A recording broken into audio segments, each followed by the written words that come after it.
أعوذ بالله من الشيطان الرجيم. سورة السبا مكية. بسم الله الرحمن الرحيم. الحمد لله الذي له ما في السماوات وما في الأرض وله الحمد في الآخرة وهو الحكيم الخبير. يعلم ما يلج في الأرض وما يخرج منها وما ينزل من السماء وما يعرج فيها وهو الرحيم الغفور. وقال الذين كفروا لا تأتينا الساعة قل بلى وربي لتأتينكم عالم الغيب لا يعزب عنه مثقال ذرة في السماوات ولا في الأرض ولا أصغر من ذلك ولا أكبر إلا في كتاب مبين. ليجزي الذين آمنوا وعملوا الصالحات أولئك لهم مغفرة ورزق كريم. والذين سعوا في آياتنا معاجزين أولئك لهم عذاب من رجز أليم. ويرى الذين أوتوا العلم الذي أنزل إليك من ربك هو الحق ويهدي إلى صراط العزيز الحميد. وقال الذين كفروا هل ندلكم على رجل ينبئكم إذا مزقتم كل ممزق إنكم لفي خلق جديد. أفترى على الله كذبا أم به جنة بل الذين لا يؤمنون بالآخرة في العذاب والضلال البعيد. أفلم يروا إلى ما بين أيديهم وما خلفهم من السماء والأرض إن نشأ نخسف بهم الأرض أو نسقط عليهم كسفا من السماء إن في ذلك لآية لكل عبد منيب. ولقد آتينا داود منا فضلا يا جبال أوبي معه والطير وألنا له الحديد أن اعمل سابغات وقدر في السرد واعملوا صالحا إني بما تعملون بصير.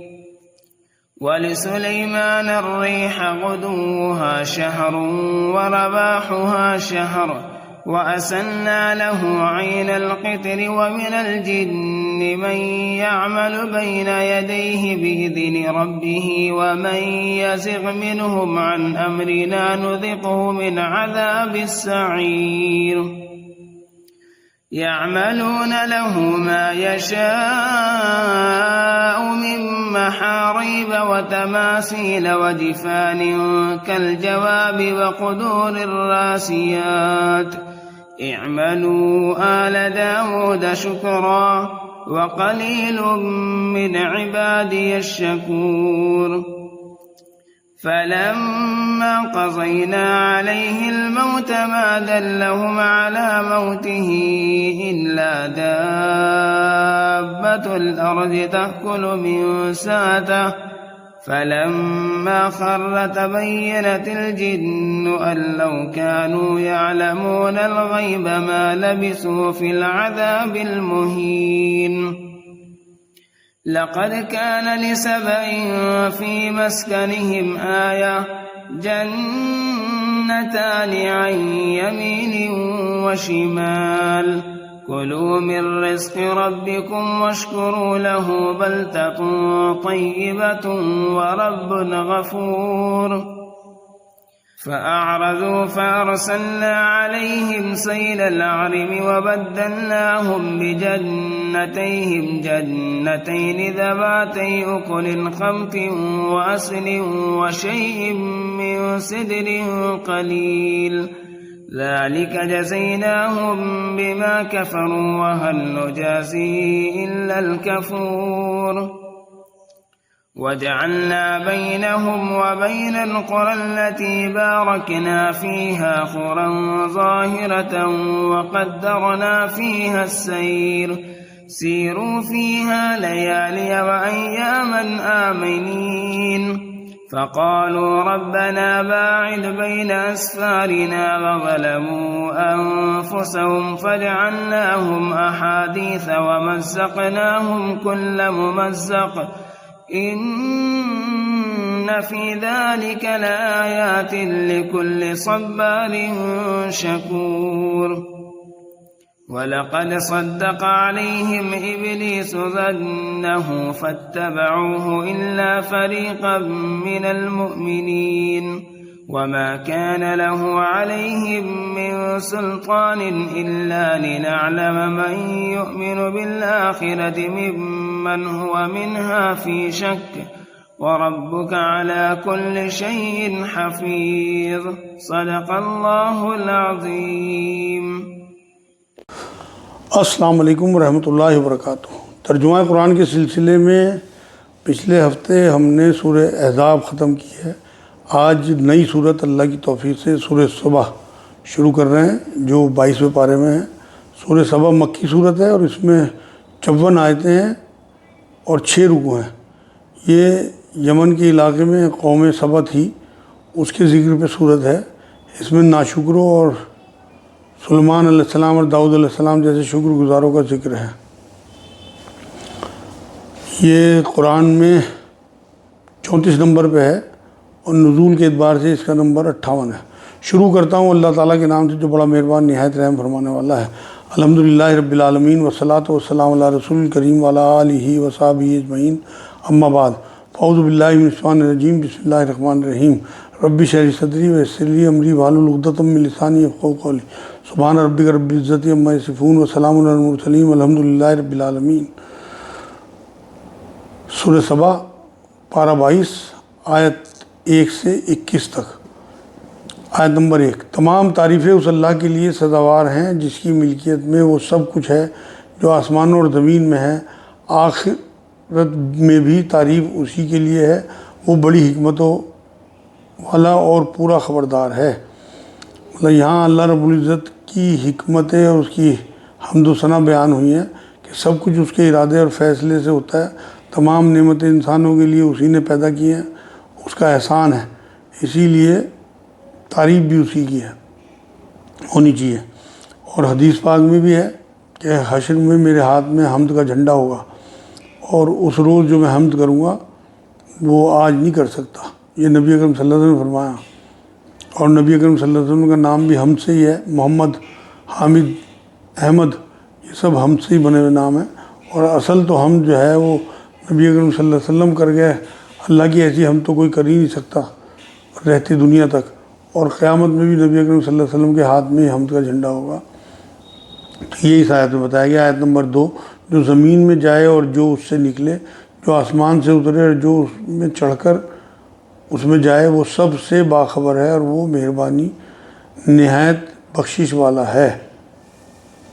جو زمین میں جائے مطلب زمین میں جانے والی جو چیزیں ہیں وہ پانی ہے، خزانے ہیں، مردے ہیں، ان سب کا ذکر ہے.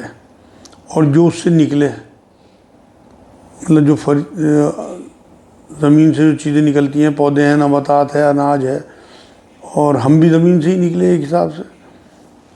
اور جو آسمان سے اترے وہ چیزیں ہیں جیسے بارش ہے، خزانہ ہے، اولے جو ہیں، فرشتے، بجلی، وحی، رحمت، برکت، رزق، بلائیں وغیرہ جو آسمان سے اترتی ہیں ان کا ذکر ہے. اور جو چڑھ کر اس میں جائیں مطلب آسمان میں جائیں جیسے فرشتے ہیں، روحیں ہیں، ہمارے نیک اعمال ہیں، دعائیں ہیں، ہمارے خیالات ہیں، یہ سب ان کا ذکر ہے. اللہ سب سے باخبر ہے اور وہ مہربان نہایت بخشنے والا ہے. کفار کہتے ہیں کہ ہم پر قیامت نہیں آئے گی۔ آپ کہہ دیجئے کہ مجھے میرے رب کی قسم جو عالم الغیب ہے کہ وہ یقیناً تم پر آئے گی، مطلب قیامت۔ پہلے سائنس کہتی تھی کہ کائنات ختم نہیں ہوگی، مگر اب ثابت ہو گیا کہ جیسے پھیلی ہے ویسے ہی سے ختم بھی ہونا ہے۔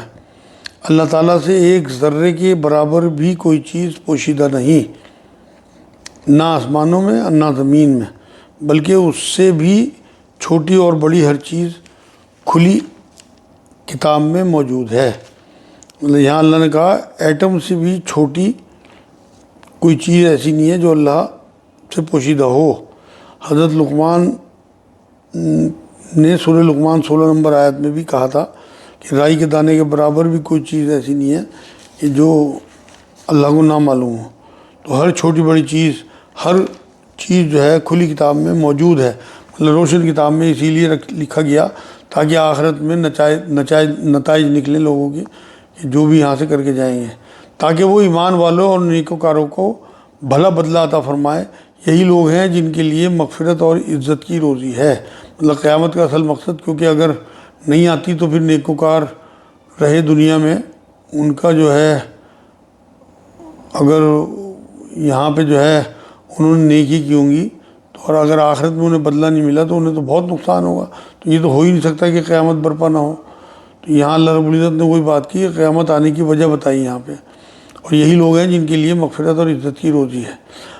اور ہماری آیتوں کو نیچا دکھانے کی جنہوں نے کوشش کی ہے، مطلب حق کو نہیں مانا، یہ وہ لوگ ہیں جن کے لیے بدترین قسم دردناک عذاب ہے۔ اور جنہیں علم ہے وہ دیکھ لیں گے کہ جو کچھ آپ کی جانب آپ کے رب کی طرف سے نازل ہوا ہے وہ سراسر حق ہے، اور اللہ غالب خوبیوں والے کی راہ کی رہبری کرتا ہے۔ مطلب اہل کتاب میں بہت سے لوگ جو ہیں جو علم رکھتے ہیں وہ دیکھ لیں کہ جو آپ کے اوپر وحی نازل ہو رہی ہے وہ حق ہے، اور وہ ایسی وحی ہے جو راستہ دکھاتی ہے توحید کا۔ آیت نمبر 7، اور کافروں نے کہا آؤ ہم تمہیں ایک ایسا شخص بتلائیں جو تمہیں یہ خبر پہنچا رہا ہے کہ جب تم بالکل ہی ریزہ ریزہ ہو جاؤ گے تو تم پھر سے ایک نئی پیدائش میں آؤ گے۔ مطلب حضور اکرم صلی اللہ علیہ وسلم کے بارے میں عجیب و غریب ناقابل اعتبار خبر کی بات کرتے تھے۔ معاذ اللہ کے حضور جو ہیں وہ ایسی خبر لے کے آئے، ظاہری وجود ختم ہونے کے بعد دوبارہ قبروں سے اٹھا کے نئی زندگی میں آؤ گے، وہ اس طرح کی باتیں کرتے ہیں۔ نبی کے بارے میں وہ اپنے ساتھیوں کو یہ کہتے تھے جو کافی لوگ تھے۔ ہم نہیں کہہ سکتے کہ خود اس نے ہی اللہ تعالیٰ پر جھوٹ باندھ لیا یا اسے دیوانگی ہے، معاذ اللہ۔ مطلب کافروں میں لوگ ایسے تھے جو پزل تھے کہ اتنے سچے محمد صلی اللہ علیہ وسلم کہ جن کی وجہ سے دماغی توازن ٹھیک نہیں رہا، معاذ اللہ اس وجہ سے اس طرح کی باتیں کر رہے ہیں کہ مطلب انہوں نے خود جھوٹ باندھ لیا یا انہیں دیوانگی ہو گئی۔ بلکہ حقیقت یہ ہے کہ آخرت پر یقین نہ رکھنے والے ہی عذاب میں اور دور کی گمراہی میں ہیں۔ مطلب آخرت پہ اگر یقین ہوتا تو یہ نہ اس طرح کی باتیں نہ کرتے۔ تو جنہیں ضرور آخرت پہ یقین ہے وہ اس طرح کی بات کر ہی نہیں سکتے۔ تو جب انہوں نے کہنا شروع کیا کہ کوئی عصیب کی وجہ سے یا دماغی توازن کی وجہ سے ان کا معاملہ ایسا ہے، تو پھر اللہ رب العزت نے کہا کہ ان کا ایمان ہی نہیں ہے آخرت پہ۔ کیا پس وہ اپنے آگے پیچھے آسمان و زمین کو دیکھ نہیں رہے ہیں؟ اگر ہم چاہتے تو انہیں زمین میں دھسا دے یا ان پر آسمان کے ٹکڑے گرا دیں۔ یقیناً اس میں پوری دلیل ہے ہر اس بندے کے لیے جو دل سے متوجہ ہو۔ تو یہاں اللہ رب العزت نے کہا کہ اونچائی اور وسعت جو ہے وہ آسمان کی دیکھ نہیں رہے، اور زمین کی عرض اور طوالت کتنی طویل ہے زمین، اسے نہیں دیکھ رہے، انہیں تب بھی یقین نہیں آ رہا۔ اگر اللہ چاہتا تو انہیں زمین میں دھسا دیتا جیسے قارون کو دھسایا، مگر اللہ مہلت دینا چاہتا ہے، یا آسمان کو ٹکڑے کر دیتا، جیسے ایک قوم کو یہ اصحاب الایکہ کی قوم تھی ایک، اسے آسمان سے ٹکڑے گرا کے اللہ نے ختم کیا تھا۔ یقیناً اس میں پورے دلیل ہے ہر اس بندے کے لیے جو دل سے متوجہ ہو، مطلب جو شکر گزار ہیں ان کے لیے دلیلیں ہیں۔ اور ہم نے داؤد پر اپنا فضل کیا، مطلب نبوت دی، بادشاہت دی، نیک فرزند دیے۔ اے پہاڑوں اس کے ساتھ رغبت سے تسبیح پڑھو، اور پرندوں کو بھی یہی حکم ہے، اور ہم نے اس کے لیے لوہا نرم کر دیا، مطلب حمد کے ترانے گائے، اللہ نے حکم دیا تھا پہاڑوں نے داؤد علیہ السلام کے ساتھ، اور پرندے بھی اور پہاڑ بھی کورس میں گاتے تھے، آواز سے آواز ملا کے حمد میں شامل ہو جاتے تھے۔ اور یہ کہا کہ میں نے لوہے کو نرم کر دیا تھا، جیسے گندا ہوا آٹا ہوتا ہے یا موم ہو یا گیلی مٹی ہوتی ہے، اس کی طرح سے لوہا جو ہے وہ ہاتھ سے کام کر کے حلال روزی کماتے تھے، یعنی انہیں روحانی اور مادی دونوں نعمتیں عطا ہوئی تھی۔ اور آگے فرمایا کہ یہ لوہے کو نرم کر دیا تھا کہ تو پوری زریں بنا اور جوڑوں میں اندازہ رکھ، تم سب نیک کام کیا کرو، یقین مانو کہ میں تمہارے اعمال دیکھ رہا ہوں۔ مطلب زرہ بناتے تھے، ان میں جو جوڑ بھی لگتے تھے، ان کی کڑیے پیچ وغیرہ وہ سب جو صحیح اندازے سے اور سلیقے سے لگانے کا حکم اللہ نے ہر کام سلیقے سے چاہتا ہے اللہ پاک، تو انہوں نے لوہے کو نرم اللہ نے کر دیا تھا ان کے لیے، اور یہ لوہے سے زرہ بناتے تھے، ان کے جوڑوں کی کڑیے اور پیچ وغیرہ بھی لوہے کے اس میں فٹ کرتے تھے بڑے سلیقے طریقے کے ساتھ۔ اور ہم نے سلیمان کے لیے ہوا کو مسخر کر دیا کہ صبح کی منزل اس کے مہینہ بھر کی ہوتی تھی اور شام کی منزل بھی، اور ہم نے ان کے لیے تانبے کا چشمہ بہا دیا، اور اس کے رب کے حکم سے بعض جنات اس کی ماتحتی میں تھے، اس کے سامنے کام کرتے تھے، اور ان میں جو بھی ہمارے حکم سے سرتابی کرے ہم اسے بھڑکتی ہوئی آگ کے عذاب کا مزہ چکھا دیں گے۔ تو یہاں اللہ نے کہا کہ سلیمان علیہ السلام کو بھی اللہ رب العزت نے ایسی نعمتیں دی کہ ہوا کو مسخر کر دیا کہ پورے دن میں 2 ماہ کا سفر جو ہے تیز ہوا سلیمان علیہ السلام کے حکم سے چلتی تھی، صبح کو 1 ماہ کا سفر اور شام کو 1 ماہ کا سفر۔ وہ اپنے تخت پہ بیٹھ کے اتنا سفر جو ہے صبح کو کر لیتے تھے، اتنا ہی شام کو سفر کر لیتے تھے۔ اب جیسے جہازوں میں ہم سفر کرتے ہیں، اس سے اب سمجھنا آسان ہو گیا کہ اللہ رب العزت نے کس طرح سے ہوا کو مسخر کر دیا تھا اس ٹائم سلیمان علیہ السلام کو۔ آج ہم جہازوں کو دیکھ کے اس بات کو سمجھ سکتے ہیں۔ اور یہ کہا کہ جنات پہ بھی حضرت سلیمان علیہ السلام کو اختیار تھا، جیسے داؤد علیہ السلام کو لوہے کو نرم کر دیا داؤد علیہ السلام کے لیے، اسی طرح سے تانبے کا چشمہ بہا دیا سلیمان علیہ السلام کے لیے اللہ رب العزت نے۔ اور جنات جو ہے وہ مزدوری مشقت کیا کرتے تھے، اور کوئی بھی اللہ کے حکم سے حکم عدولی نہیں کرتا تھا، ورنہ اللہ نے اسے عذاب کا مزہ چکھنے کی بات کی ہے۔ آیت نمبر 13، جو کچھ سلیمان چاہتے وہ جنات تیار کر دیتے، مثلاً قلعے اور مجسمے اور حوضوں کے برابر لگن اور چولہوں پر جمی ہوئی مضبوط دیگیں۔ یہاں اللہ رب العزت نے کام گنوائے ہیں کہ جنات سے کس طرح کے کام سلیمان علیہ السلام لیتے تھے جب چاہتے۔ پہلی شریعتوں میں مجسمے حرام نہیں تھے، تو جو تعظیمی سجدہ پہلے حرام نہ تھا، اسی طرح سے مجسمے بھی حرام نہیں تھے، مگر اب سب کچھ یہ حرام ہے، نہ تعظیمی سجدہ کر سکتے ہیں، جیسے یوسف علیہ السلام کو یعقوب علیہ السلام اور ان کے بیٹوں نے سجدہ کیا تھا، اسی طرح سے یہاں مجسموں کا ذکر ہے۔ آج مجسمے اسلام میں حرام ہے، مگر اس شریعت میں مجسمے بنانا جائز تھا۔ تو یہاں اللہ نے کہا کہ بڑی بڑی حوضوں جیسے لگن، بڑی دیگیں بناتے جو سفر میں کام آتی تھی، اور جمی ہوئی ایسی دیگیں جو ہٹتی نہیں تھی، ایسی بھی دیگیں وہ چولہوں پہ بنا دیتے تھے۔ تو ایسی سلطنت کے جن بھی تابع تھے سلیمان علیہ السلام کے۔ اور آگے فرمایا، اے آل داؤد اس کے شکریہ میں نیک عمل کرو، مطلب احسان مانتے ہوئے عمل صالح کرو، میرے بندوں میں سے شکر گزار بندے کم ہی ہوتے ہیں۔ مطلب ہم دیکھتے بھی ہیں کہ بہت کم لوگ جو ہیں اصلی شکر گزاری کرتے ہیں اللہ کی۔ آیت نمبر 14، پھر جب ہم نے ان پر موت کا حکم بھیج دیا تو ان کی خبر جنات کو کسی نے نہ دی سوائے گھن کے کیڑے کے جو ان کے عصا کو کھا رہا تھا۔ پس جب سلیمان گر پڑے اس وقت جنہوں نے جان لیا کہ اگر وہ غیب داں ہوتے تو اس ذلت کے عذاب میں مبتلا نہ رہتے۔ مطلب حضرت سلیمان علیہ السلام اتنی قوتوں کے باوجود ان کی موت جو ہے وہ بہت دنوں تک کسی کو پتہ نہیں لگا۔ وہ جنات سے کام لیتے تھے، عصا پہ ٹیک لگا رکھی تھی، اور گھن کے کیڑا مطلب ان کی وہیں ڈیتھ ہو گئی، اللہ نے وہیں روح قبض کر لی۔ تو گھن کے کیڑے نے ان کے عصا کو کھوکھلا کر دیا، تب ان کی باڈی کے بوجھ کو اٹھا نہیں سکی، وہ چھڑی وہ عصا اور وہ گر گئی باڈی۔ تب انہیں پتہ لگا، مطلب جو دیمک کا کیڑا تھا اس نے جو ہے وہ ان کے عصا کو ختم کیا۔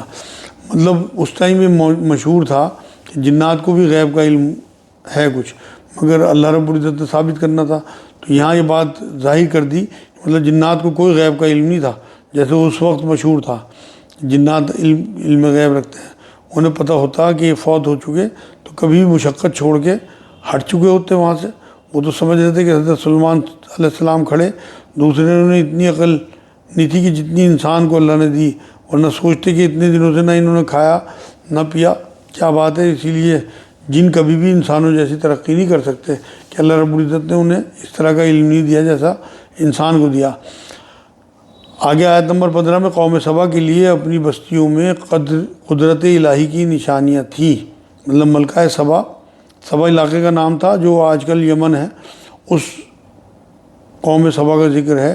اس قوم کو بھی اللہ رب العزت نے بہت نوازا تھا، مگر بعد میں ناشکرے ہوئے اور آزمائشیں بھی پھر ان پہ بہت آئیں، تو اسی کا ذکر یہاں ہے۔ ان کے دائیں بائیں 2 باغ تھے، مطلب ملک کے دائیں بائیں ہر طرف خوشحالی تھی۔ ہم نے ان کو حکم دیا تھا کہ اپنے رب کی دی ہوئی روزی کھاؤ اور اس کا شکر ادا کرو، مطلب اصل مطلوب جو ہے وہ شکر ہے۔ یہ عمدہ شہر اور وہ بخشنے والا رب ہے، مطلب مچھر مکھی سے پاک، بالکل پاکیزہ بستی تھی بالکل، لیکن انہوں نے روگردانی کی تو ہم نے ان پر زور کے سیلاب کا پانی بھیج دیا، اور ہم نے ان کے ہرے بھرے باغوں کے بدلے 2 ایسے باغ دیے جو بدمزہ میوے والے اور بکثرت چھاؤں اور کچھ بیری کے درختوں والے تھے۔ مطلب منہ موڑ لیا اللہ کی فرما برداری سے جب انہوں نے، تو پھر جو وہاں ایک بہت بڑا ڈیم تھا وہ باندھ رکھا تھا، وہ ٹوٹ گیا، سیلاب آیا، وہ ڈیم جو ہے ٹوٹ گیا ناشکری کی وجہ سے، تو خوشحالی جو ہے اسے ختم کر کے اللہ نے بدمزہ پھل اور جھاڑیاں وغیرہ کر دی، نعمتیں سب چھن گئی ان سے۔ تھوڑی بہت جو اچھا بچا ہوا تھا وہ صرف بیڑ تھے، وہاں پہ بیری کے درخت تھے، تو اچھے کے بدلے بیکار باغ ملے سزا کے طور پہ ان کی ناشکری کی وجہ سے۔ ہم نے ان کی ناشکری کا یہ بدلہ انہیں دیا، ہم ایسے سخت سزا بڑے بڑے ناشکروں کو ہی دیتے ہیں، مطلب اللہ کا عذاب جو اس طرح کا آتا ہے۔ اور ہم نے ان کے اور ان کی بستیوں کے درمیان جن میں ہم نے برکت دی رکھی تھی چند بستیاں اور آباد رکھی تھی جو برسر راہ ظاہر تھی۔ یہاں رب العزت نے ان بستیوں کا ذکر کیا۔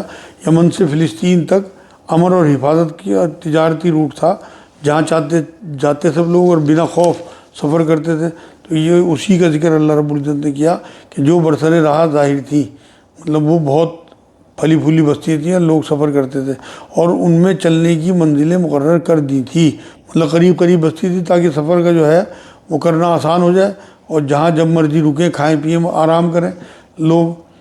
ان میں راتیں اور دنوں کو بامن و امان چلتے پھرتے تھے، مطلب اللہ نے حفاظت اور امن و امان کا علاقہ وہ کر رکھا تھا۔ آیت نمبر 19، لیکن انہوں نے پھر کہا کہ اے ہمارے پروردگار، ہمارے سفر دور دراز کر دے، چونکہ خود انہوں نے اپنے ہاتھوں اپنا برا کیا، اس لیے ہم نے انہیں گزشتہ فسانوں کی صورت میں کر دیا۔ مطلب اللہ نے آسانی کے سفر میں ان کی زندگی گزروائی تھی، لیکن انہیں شرارت سودی، مستی کی اور پیٹ بھرا تھا، تو ایڈونچر مانگ رہے تھے اللہ سے کہ آسانی راس نہیں آئی، تو ناشکری پن کیا اور اللہ کی رحمت سے دور ہو گئے، اور ان سے کہا کہ سفر ہمارا دور دراز کا کر دے، مطلب ہمیں جو اتنے قریب قریب بستیاں انہیں دور کر دے، ایڈونچر چاہیے تھا۔ تو یہاں اللہ نے کہا کہ انہیں گزشتہ فسانوں کا کر دیا، مطلب گئی گزری کہانیاں افسانے بنا دیا انہیں ناشکری اور قناعت نہ کرنے کی وجہ سے۔ بلا شبہ ہر ایک اور ان کے ٹکڑے ٹکڑے اڑا دیے، مطلب پراگندہ کر کے انہیں ریزہ ریزہ کر دیا۔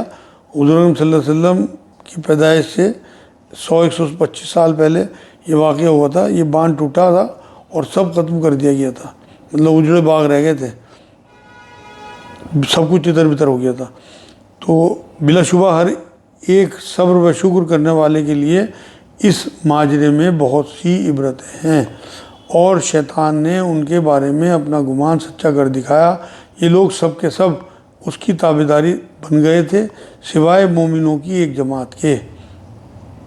یہاں اللہ رب العزت نے یاد دلایا کہ زیادہ تر جو ہیں وہ لوگ جہنم میں جائیں گے۔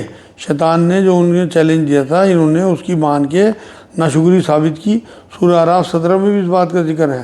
اور مومنوں سوائے ان کے کہ جو مومن تھے اور ان کی ایک جماعت کے، مطلب شیطان، جنہوں نے شیطان کی بات نہیں مانی وہ ایمان میں رہے اور وہ اللہ کے تابعدار رہے، اور جو شیطان کے پیچھے چلے ان کو اللہ رب العزت نے ناشکری کی وجہ سے انہیں جو ہے وہ دوزخ کی طرف۔ آج کی آخری آیت، شیطان کا ان پر کوئی زور اور دباؤ نہ تھا مگر اس لیے کہ ہم ان لوگوں کو جو آخرت پر ایمان رکھتے ہیں ظاہر کر دیں، ان لوگوں میں سے جو اس سے شک میں ہیں، اور آپ کا رب ہر چیز پر نگہبان ہے۔